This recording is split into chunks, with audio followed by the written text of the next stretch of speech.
इस वीडियो में शिक्षण अभिरुचि और अभिक्षमता के अति महत्वपूर्ण प्रश्न हैं जो प्री बीएसटीसी और पीटीईटी परीक्षा के लिए वेरी इंपॉर्टेंट होने वाले हैं।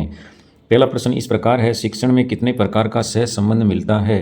तो सही आंसर होगा इसमें 3 प्रकार का, यानी फर्स्ट ऑप्शन आपका इसमें सही माना जाएगा। चलिए क्वेश्चन नंबर 2, शिक्षण को रोचक और सार्थक बनाने का लिए सबसे अधिक महत्वपूर्ण है श्रव्य और दृश्य सामग्री का प्रयोग करो। तो फर्स्ट ऑप्शन आपका सही माना जाएगा। अगला क्वेश्चन, सूक्ष्म शिक्षण का समय होता है 5 से 10 मिनट, यानी ऑप्शन 2 इसमें सही होगा। क्वेश्चन नंबर 4, दलीय शिक्षण पद्धति प्रारंभ हुई अमेरिका से, फर्स्ट ऑप्शन आपका सही माना जाएगा। क्वेश्चन नंबर 5 इस प्रकार है, सतत एवं व्यापक मूल्यांकन का उद्देश्य बताइए। तो इसमें जो उद्देश्य होगा वो उपरोक्त सभी सही है, यानी ऑप्शन 4 आपका सही है। परिमाणात्मक, गुणात्मक और निदानात्मक ये सभी सही होगा। क्वेश्चन नंबर 6, ज्ञानात्मक पक्ष का अंतिम लेवल या अंतिम स्तर मूल्यांकन होता है, यानी ऑप्शन 3 इसमें सही माना जाएगा। प्रश्न नंबर 7 इस प्रकार है, शिक्षण प्रक्रिया में आश्रित चर कौन सा है? तो छात्र हो जाएंगे, विद्यार्थी हो जाएंगे आश्रित चर, यानी ऑप्शन 2 आपका सही माना जाएगा। क्वेश्चन नंबर 8 है, शिक्षा का अति महत्वपूर्ण उद्देश्य क्या है?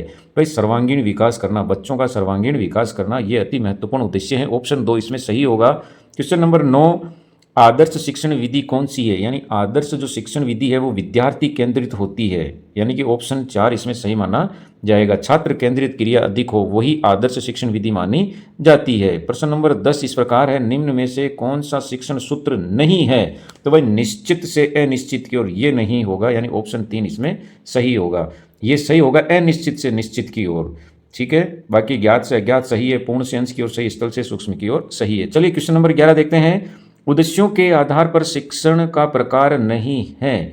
तो इसमें देखो ज्ञानात्मक है, भावात्मक, क्रिया, चिंतनात्मक ये नहीं होगा, ऑप्शन 4 आपका सही माना जाएगा। क्वेश्चन नंबर 12, शिक्षण होगा ये, शिक्षण सूत्रों का आधार क्या है? तो मनोवैज्ञानिक आधार होना चाहिए, फर्स्ट ऑप्शन आपका सही होगा। ये शिक्षण होगा ना, शिक्षण सूत्र। चलिए क्वेश्चन 13 इस प्रकार है, शिक्षा के क्षेत्र में सबसे महत्वपूर्ण कौन होता है? तो एक शिक्षार्थी होता है, फर्स्ट ऑप्शन यहाँ सही माना जाएगा। क्वेश्चन नंबर 14 इस प्रकार है, शिक्षण सिद्धांत में क्या निहित होता है? तो इसमें शिक्षण का प्रभाव भी होता है, छात्रों का व्यवहार भी होता है, शिक्षक का व्यवहार भी होता है, इसमें सभी ऑप्शन सही होगा, ऑप्शन 4 सही है। चलिए क्वेश्चन 15, अध्यापक द्वारा शिक्षण का कार्य करते समय क्या ध्यान रखना चाहिए?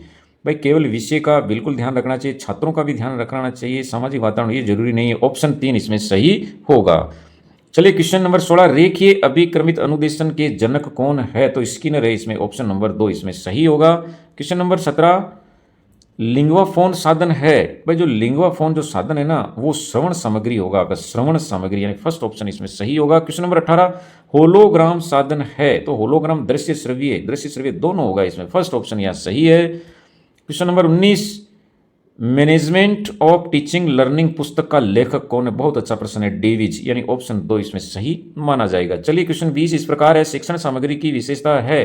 भाई मनोवैज्ञानिक भी होने चाहिए, रोचक भी होने चाहिए, प्रेरक होने चाहिए, उपरोक्त सभी होना चाहिए, तो आपका ऑप्शन 4 सही माना जाएगा। क्वेश्चन नंबर 21 की ओर चलते हैं, प्रशिक्षण प्रतिमान किसने दिया? सचमेन ने दिया था, फर्स्ट ऑप्शन यहाँ सही होगा। क्वेश्चन नंबर 22, शिक्षण का सुकरात प्रतिमान किस पर आधारित है? प्रश्नोत्तरी विधि पर आधारित है, फर्स्ट ऑप्शन यहाँ आपका सही माना जाएगा। क्वेश्चन नंबर 23 की ओर बढ़ते हैं, हर्बर्ट की जो पंचपदीय प्रणाली में वर्तमान स्वरूप पूछ रहा है, वर्तमान स्वरूप में कौन सा पद नहीं है? तो बहुत अच्छा प्रश्न है, इसमें सही देखो प्रस्तावना तो है, प्रस्तुतिकरण भी है, तुलना व्यवस्था इसमें नहीं है, तो ऑप्शन 3 यहाँ सही माना जाएगा, वर्तमान स्वरूप में व्यवस्था नहीं है। चलिए क्वेश्चन नंबर 24, इस प्रनुदेशन में अंतिम क्रिया पहले और प्रथम क्रिया अंत में प्रस्तुत की जाती है, तो इसमें सही आंसर होगा मैथेटिक्स अवरोह अनुदेशन, यानी ऑप्शन 2 आपका सही माना जाएगा। क्वेश्चन नंबर 25 इस प्रकार है, डाल्टन शिक्षण विधि का विकास किसने किया था? तो इसमें सही आंसर होगा हेलेन पार्कहर्स्ट ने किया था, फर्स्ट ऑप्शन आपका सही माना जाएगा। आपको क्लास अच्छी लगी हो तो क्लास को लाइक कीजिए, अपने दोस्तों को शेयर कीजिए और चैनल को सब्सक्राइब कीजिए। मैं ऐसी ही एक और शानदार क्लास के साथ आपसे मिलता हूँ। Thank you.